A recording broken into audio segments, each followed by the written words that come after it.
तो 16 number question क्या कह रहा है।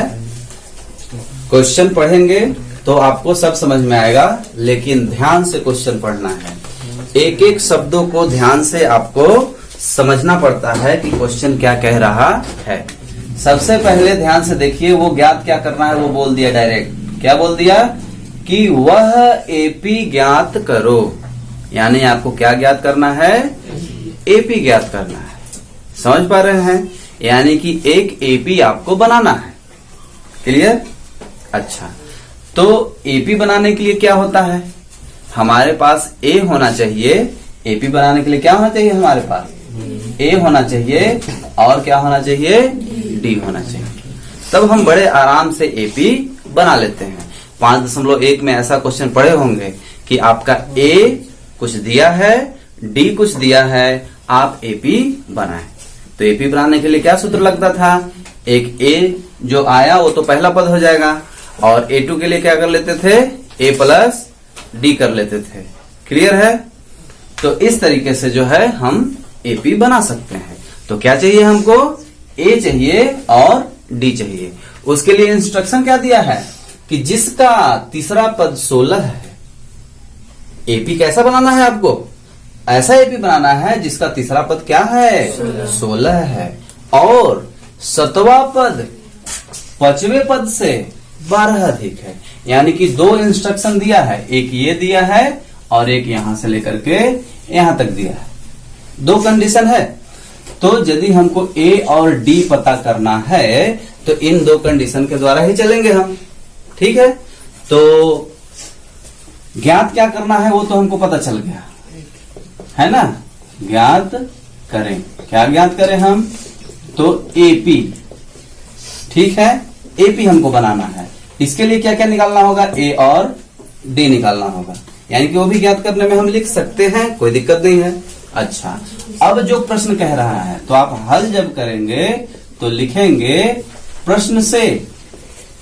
प्रश्न क्या कह रहा है कि तीसरा पद 16 है, यानी कि A3 बराबर हम 16 लिख सकते हैं। क्लियर है? अच्छा, A3 है तो A3 को A प्लस 2D बराबर हम 16 लिख सकते हैं। लिख सकते हैं कि नहीं? जैसे ही लिखते हैं तो ये एक समीकरण बना रहा है, इसको आप पहला समीकरण बोल सकते हो। उसके बाद अगला प्रश्न क्या कह रहा है, प्रश्न से क्या कह रहा है, ठीक है, 7वां पद यानी कि A7, 7वां पद यानी A7, 5वां पद यानी कि A5। ठीक है? अब चूंकि आपको समीकरण बनाना है तो बराबर तो डालना ही पड़ेगा।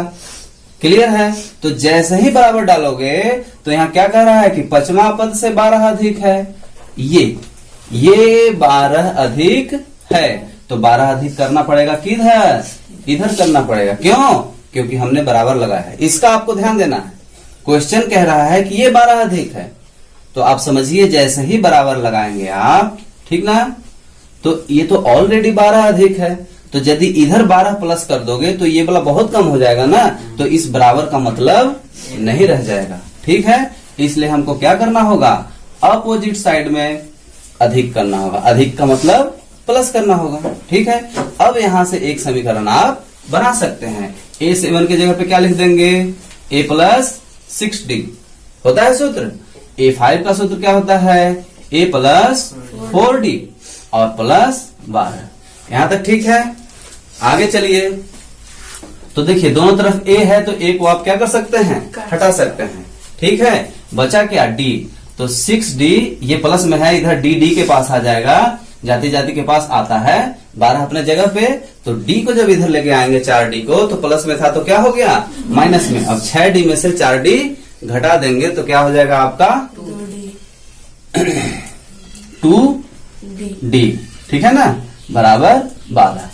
अब इसको आगे लेके चलिए, तो ये गुणा है, छोड़ेंगे इसको, नंबर के पास ले जाएंगे 2 को, तो क्या हो जाएगा, भागे में हो जाएगा। 2 से काट दीजिए, 2 छक्का 12, यानी कि D बराबर क्या आ गया आपका 6 आ गया। एक चीज निकल गया। ठीक है? A अब निकालना है, तो A के लिए क्या करेंगे, D के मान को समीकरण किसमें ले जाइए, जो आसान समीकरण हो उसी में ले जाना चाहिए।